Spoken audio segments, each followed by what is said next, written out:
आइए जानते हैं आज के कुछ प्रमुख अंतर्राष्ट्रीय खबरों को, लेकिन इससे पहले एक नजर आज के हेडलाइंस पर। क्या योगी के मंत्रिमंडल में इस बार भी होंगे डिप्टी सीएम? 20 मार्च के बाद यूपी में नई सरकार का शपथ ग्रहण। करारी हार के बाद अखिलेश यादव का बड़ा आरोप, राष्ट्रपति और सुप्रीम कोर्ट से लगाई ये गुहार। दिल्ली के गोकुलपुरी की झुग्गियों में लगी आग, 7 की मौत, सीएम केजरीवाल ने किया मुआवजे का ऐलान। मरियोपोल में मस्जिद पर रूसी सेना की गोलीबारी, बच्चों सहित 80 लोगों ने ली थी यहां शरण। बुलडोजर बाबा को लेकर लोगों की दीवानगी, हाथों में बनवा रहे हैं बुलडोजर टैटू। ओडिशा में भाजपा कार्यकर्ताओं पर विधायक ने चढ़ाई एसयूवी, गुस्साई भीड़ ने दौड़ा दौड़ा कर पीटा। एमपी के जबलपुर में एयर इंडिया का विमान रनवे पर फिसला, टला बड़ा हादसा। आज 17वां दिन भी रूस और यूक्रेन के बीच युद्ध जारी। बॉक्स ऑफिस पर फेल प्रभास, राधेश्याम की धीमी शुरुआत। श्रेयस अय्यर ने छक्के से पूरा किया अर्धशतक, भारत का स्कोर 200 के पार।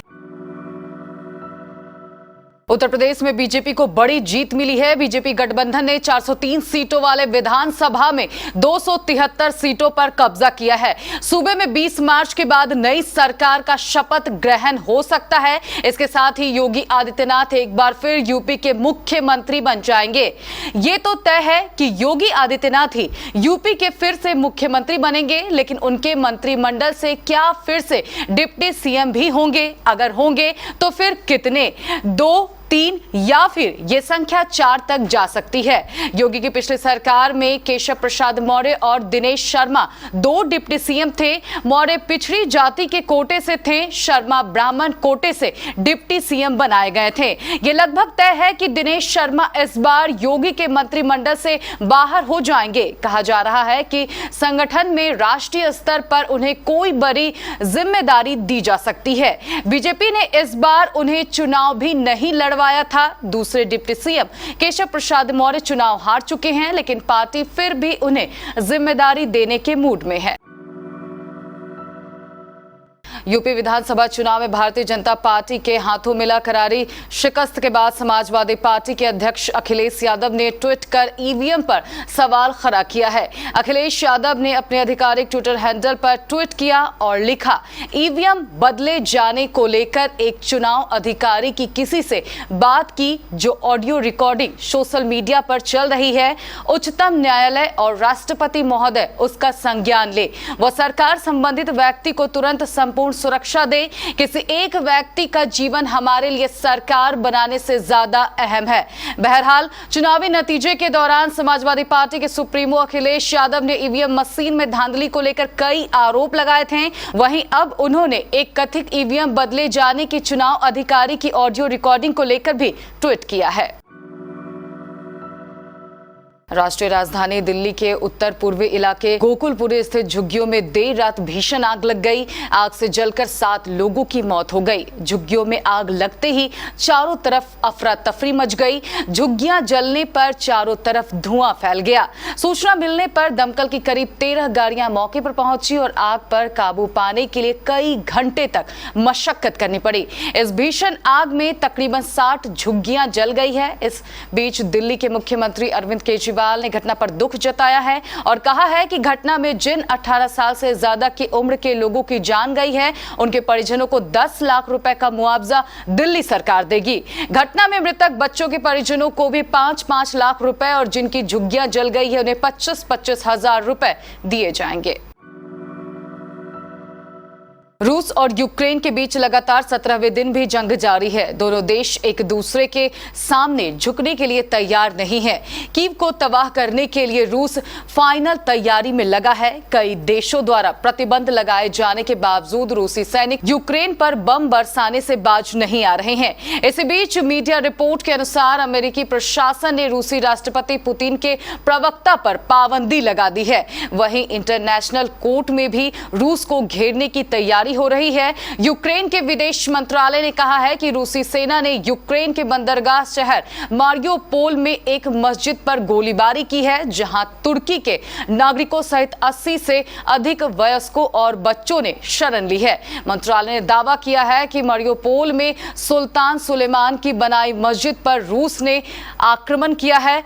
हताहतों के बारे में विवरण नहीं दिया गया है।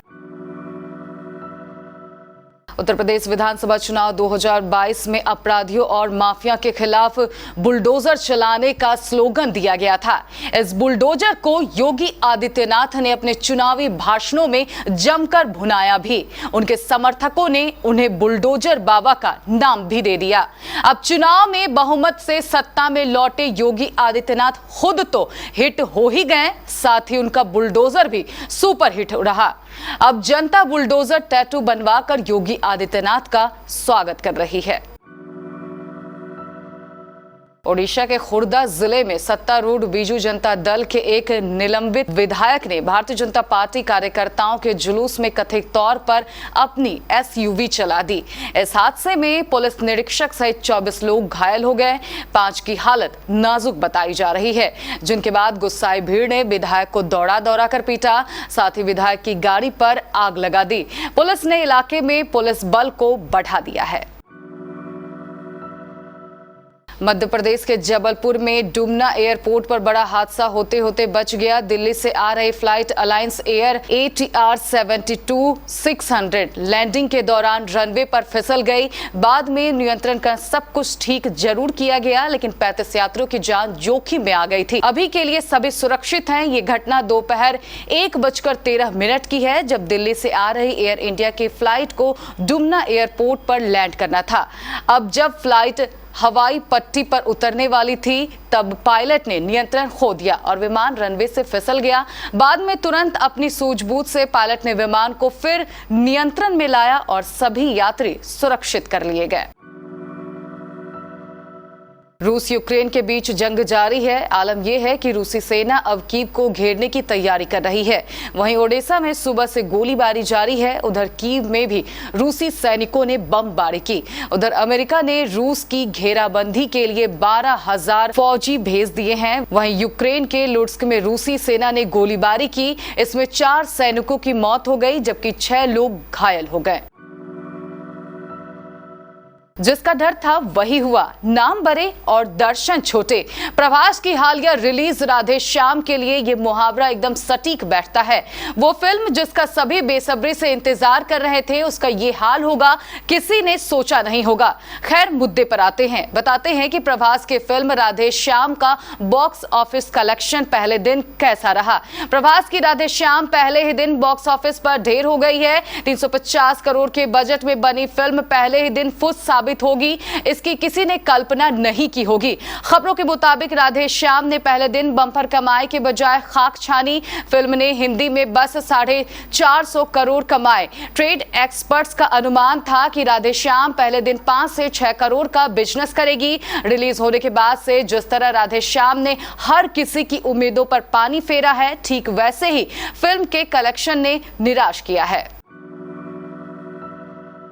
भारत और श्रीलंका के बीच बेंगलुरु में आज दूसरा टेस्ट मैच खेला जा रहा है। दोनों टीमों के लिए पहली बार डे नाइट टेस्ट खेला जा रहा है। भारत ने टॉस जीतकर पहले बल्लेबाजी करने का फैसला किया है। श्रेयस अय्यर ने शानदार अर्धशतक लगाया। श्रेयस अय्यर ने शानदार बल्लेबाजी करते हुए अपना अर्धशतक पूरा कर लिया है। उन्होंने छक्के के साथ 54 गेंदों में टेस्ट करियर की दूसरी 50 लगाई।